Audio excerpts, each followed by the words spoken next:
옆 사람과 이렇게 인사해 보실까요? 옆 사람이 남자면은 세젤머시네요라고 인사하시고, 예, 여성분이면 세젤 예시네요라고 인사해 보시죠.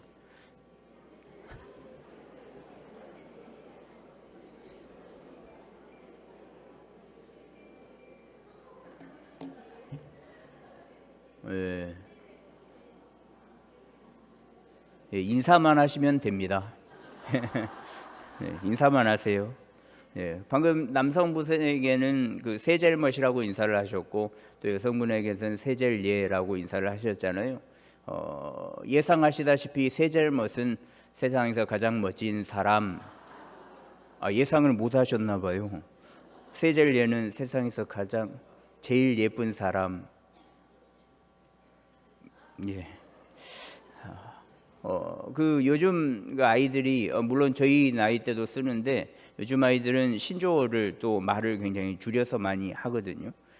혹시 몇 가지 알려드릴 테니까 예, 인싸가 되십시오. 인싸하세요. 잘 나가시라고요. 예. 억텐이라는 단어를 아십니까? 모르시죠? 억지 텐션이랍니다. 그러니까 안 웃긴데 굉장히 웃긴 척 억텐하지 마라. 반대로 찐텐이 있답니다. 진짜 재밌다는 거죠. 예, 그런 말이 있고 낄끼 빠빠를 아십니까? 예. 수준이 높으시네요. 낄 때 끼고 빠질 때 빠지고 눈치 없는 사람한테 이야기를 하는 단어고 킹받네 아세요? 예, 대단하십니다. 뭐 이거는 좀 옛날 단어고 요새 뭐 망관부 뭐 이런 거 아세요?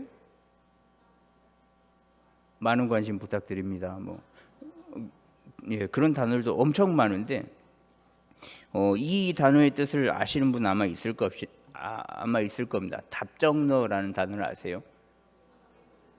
그렇죠. 답은 정해져 있으니 너는 대답만 해. 이런 뜻을 가지고 있거든요. 제가 왜 이런 신조어를 알려드리냐면 오늘 말씀에 나오는 사람들이 답정너, 답은 정해져 있으니 너는 대답만 해. 라는 모습을 보이기 때문에 신조어를 조금 말씀을 드렸거든요.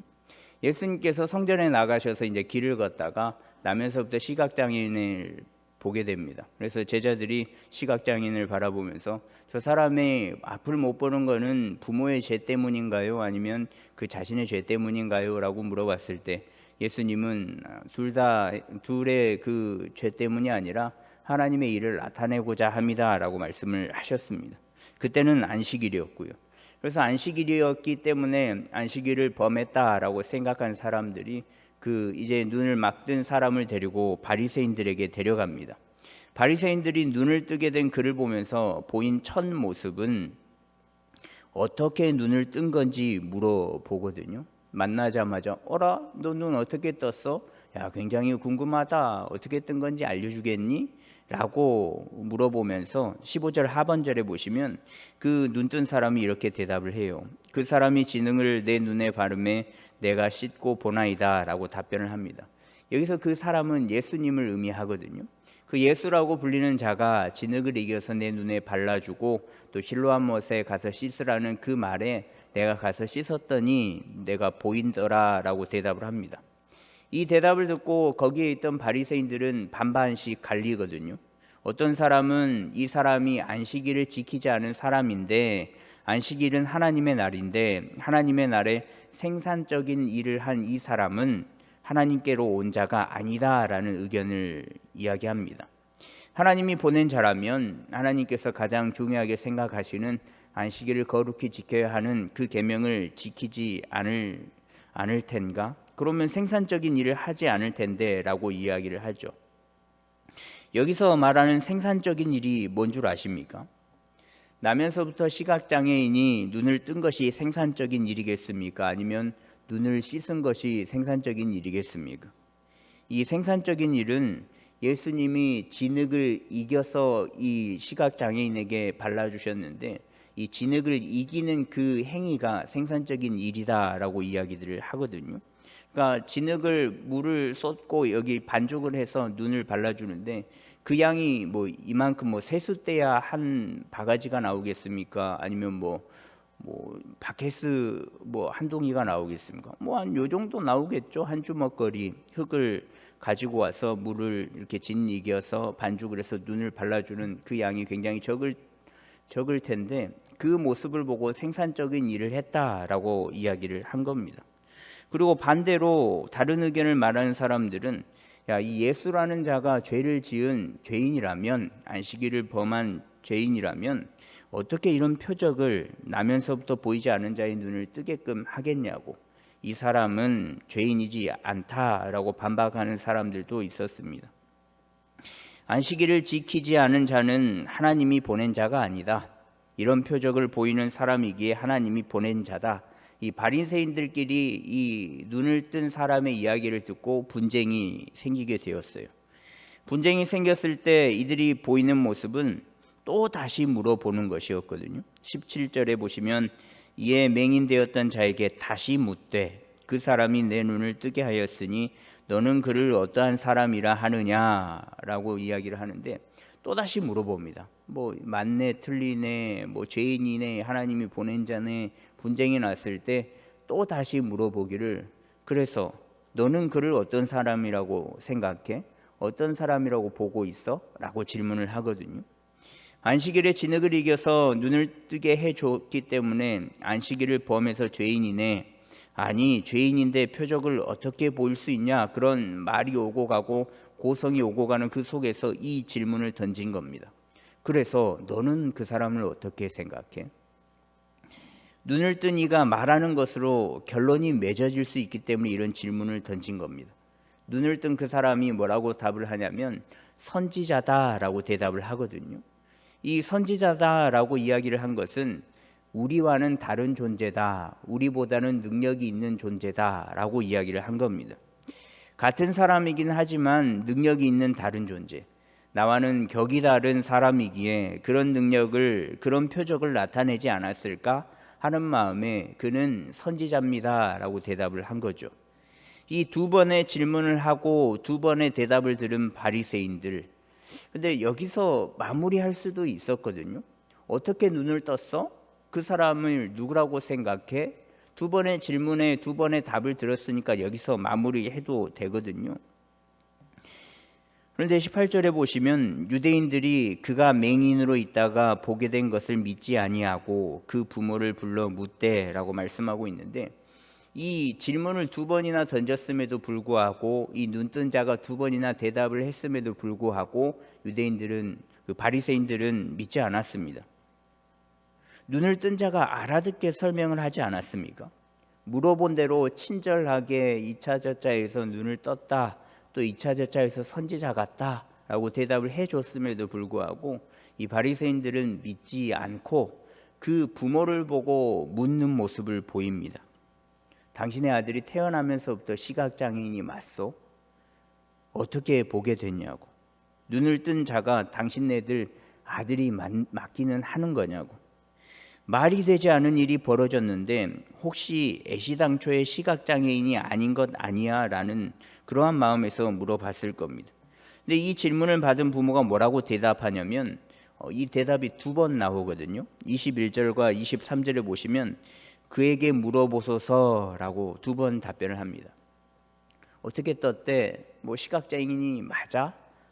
우리에게 물어보지 말고 그에게 물어보세요라고 두 번 답변을 합니다. 그가 아이가 아니기 때문에 장성한 자가 되었기 때문에 그가 충분히 대답을 할 수 있으니 그에게 물어보십시오라고 두 번 답변을 합니다. 왜 우리에게 와서 물어보냐고. 우리도 잘 모른다고. 어떻게 해서 보는지 누가 눈을 뜨게 해줬는지 모르니까 직접 물어보라라고 답변을 합니다. 그런데 눈을 뜬 자의 부모가 몰랐겠습니까?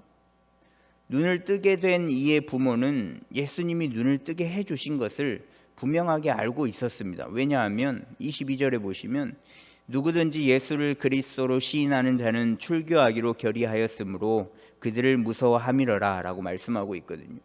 자신의 아들에게 진흙을 이겨 눈에 발라주고 또 실로암에 가서 씻으라 라고 이야기를 한 자가 예수라고 불리는 사람이구나 라는 것을 이 부모들은 알고 있었습니다.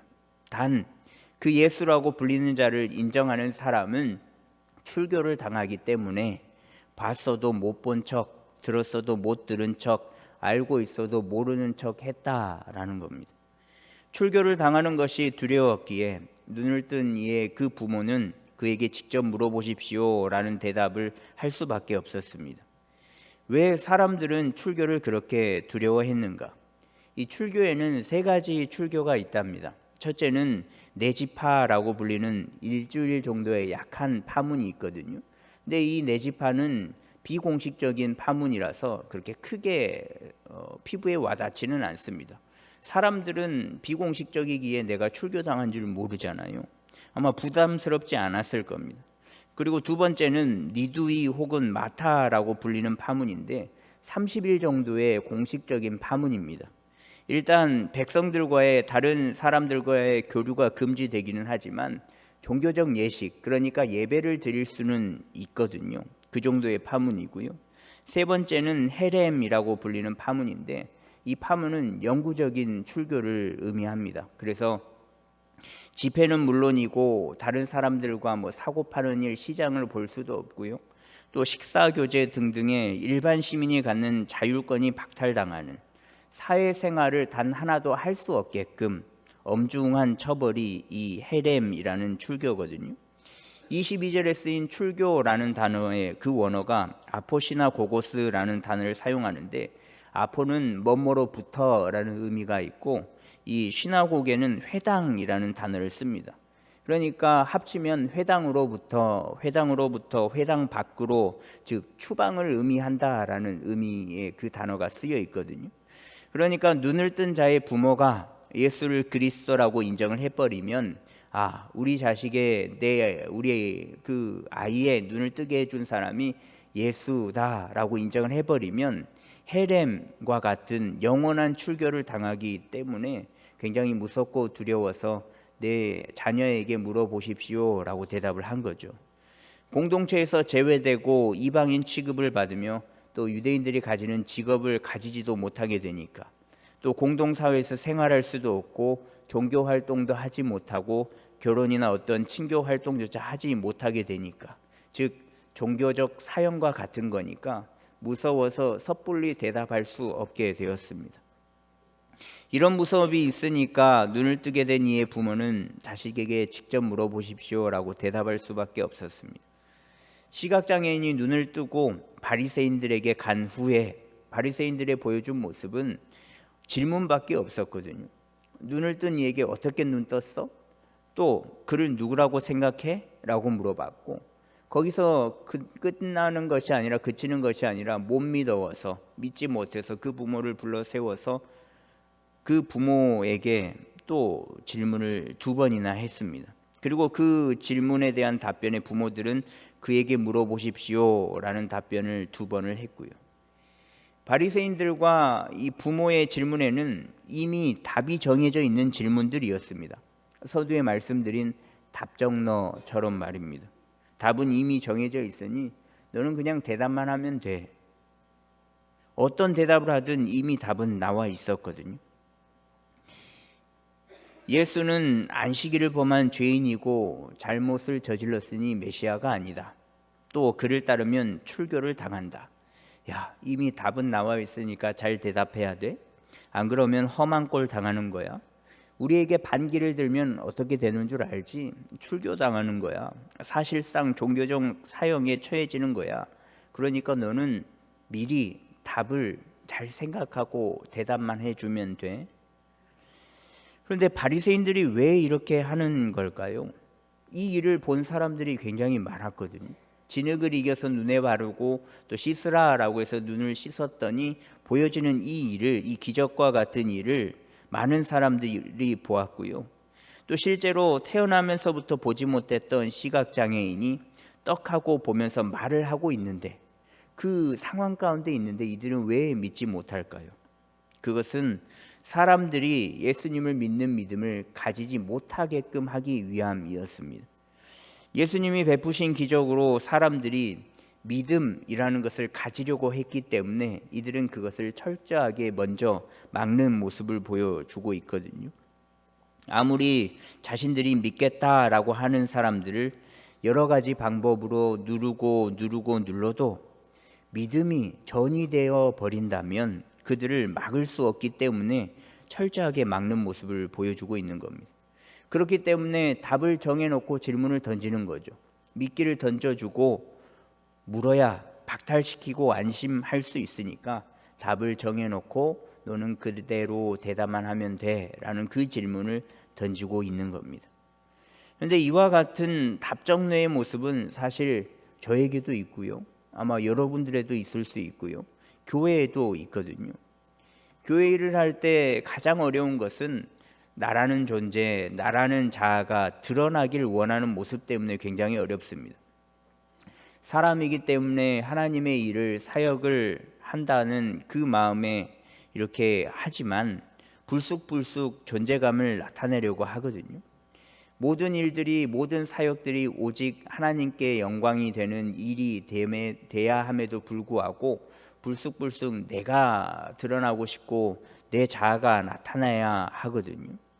근데 하다 보면, 진짜 사역을 하다 보면, 일을 하다 보면 하나님을 떠올리는 동시에 내가 저 밑에서 스물스물 올라오거든요. 나니까, 야, 다른 사람이 안 하는데 내가 하니까 되네. 야, 나니까 하는 거지. 나니까 이게 다 되는 거야. 그런 마음들 말입니다. 또 기도를 하는 모습 속에서 답정너의 모습도 있습니다.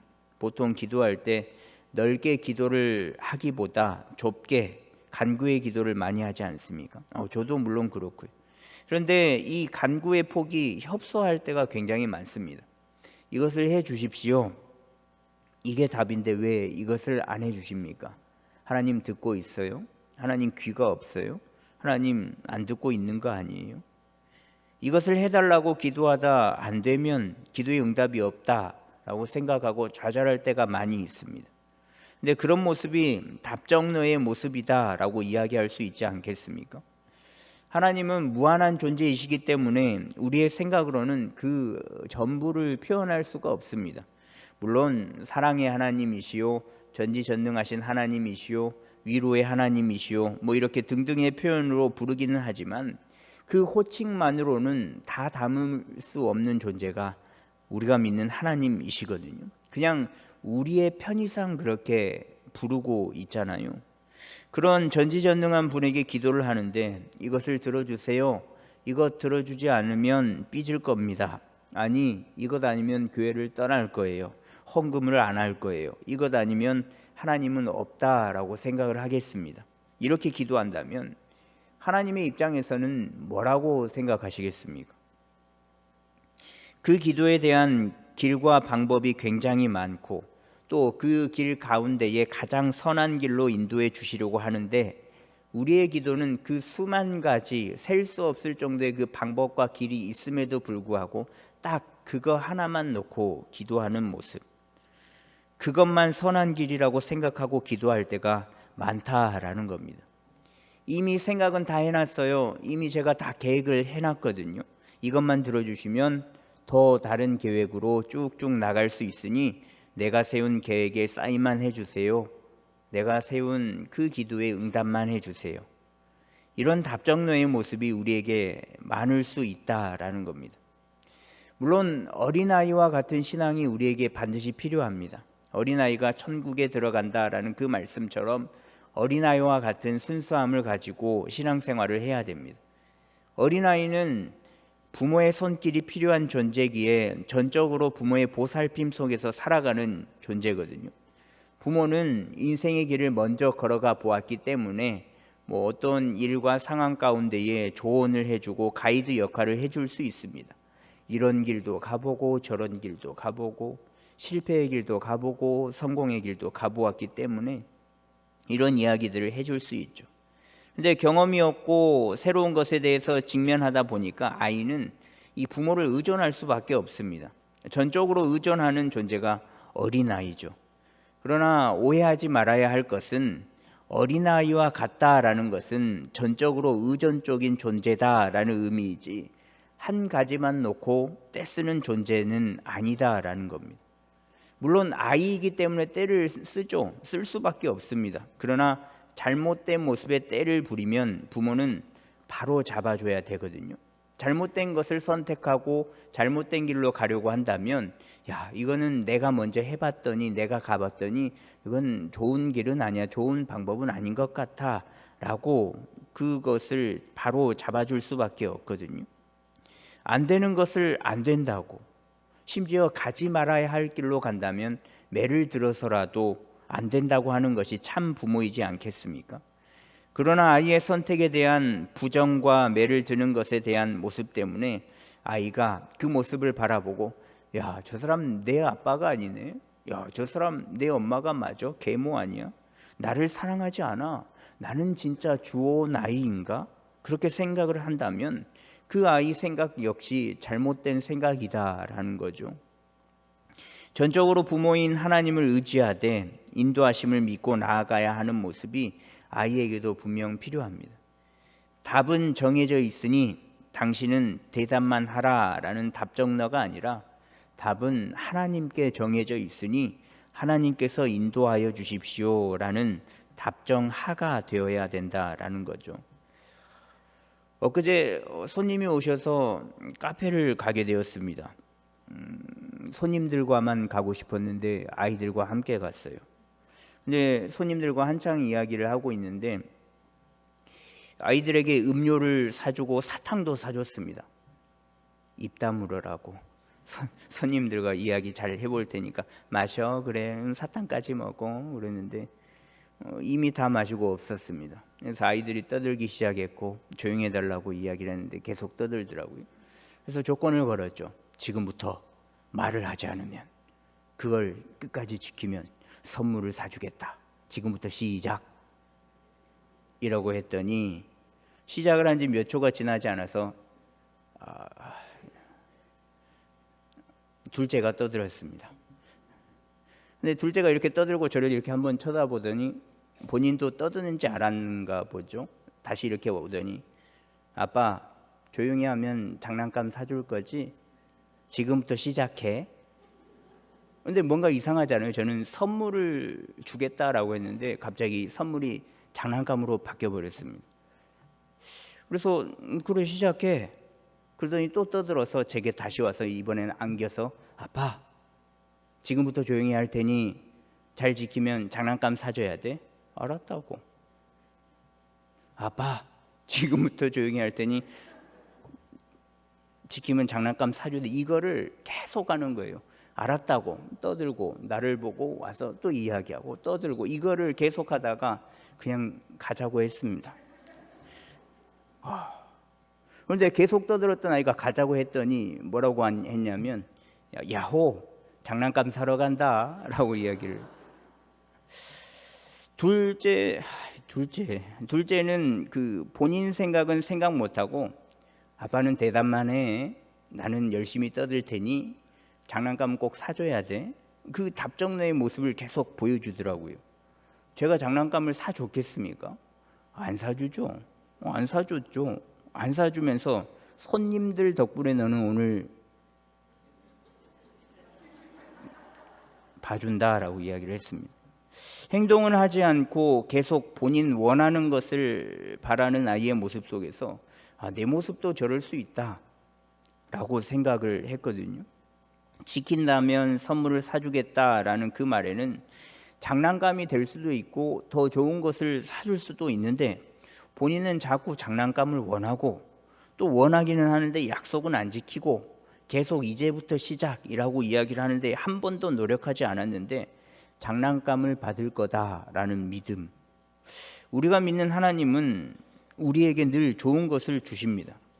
우리가 무엇인가를 원하면 그것만을 주시는 것이 아니라 당신의 생각에, 당신의 계획에, 당신의 인도하심에 더 좋은 것을 주시거든요. 그 좋은 것이 우리를 시험에 들게 하는 걸 수도 있고요. 또 성장하게 하는 것일 수도 있고요. 또 우리가 생각하기에 좋은 것일 수도 있고 우리가 생각하기에 불행하다라고 느껴지는 것일 수도 있습니다. 우리가 정해놓은 좋은 것만을 주시는 것이 아니라 하나님께서 생각하시고 좋은 것으로 응답해 주신다라는 거거든요. 우리가 믿는 하나님이 그런 분이세요. 그러니 우리도 답정너의 삶, 답은 정해져 있으니 하나님은 사인만 해, 답만 말해줘 라는 그 믿음을 뛰어넘어서 답정하의 모습, 답정하의 삶, 답은 하나님께 있으니 하나님 인도하여 주십시오 라는 그 믿음을 가지며 살아가는 우리가 되었으면 좋겠습니다. 답은 반드시 하나님께서 정하십니다. 그리고 그 정하신 답에는 반드시 행해 주신다는 것을 믿으시며 그 하나님을 믿되 철저히 믿어 은혜와 복을 누리며 살아가는 저와 여러분들의 삶 되기를 간절히 소망합니다.